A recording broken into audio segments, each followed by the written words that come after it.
tra ra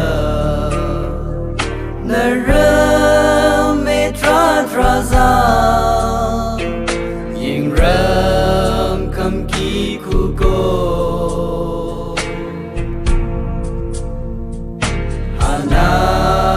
kung cho you wa ram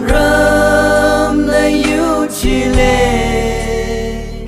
nya mong asiro le irate mai pali miau imi nguchi tamba shuta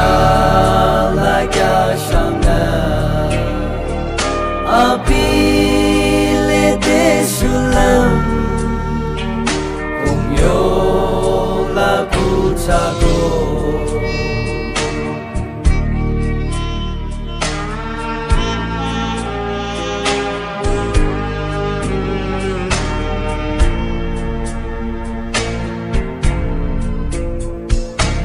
agang liko asa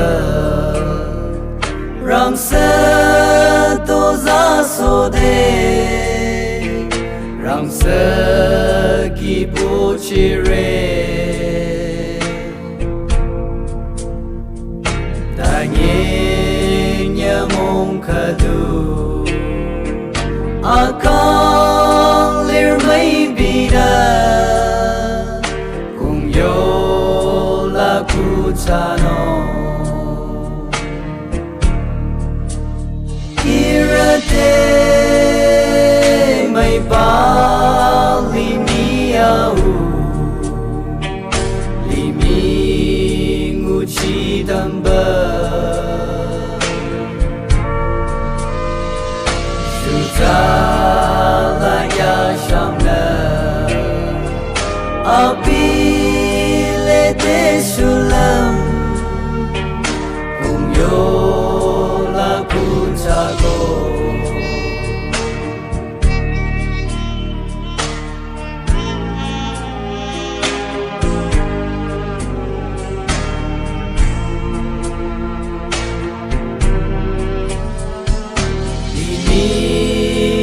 Tarana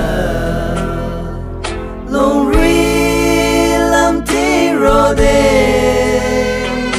long zana lam chi re ta ye tani ra di isa ali mi le te li pa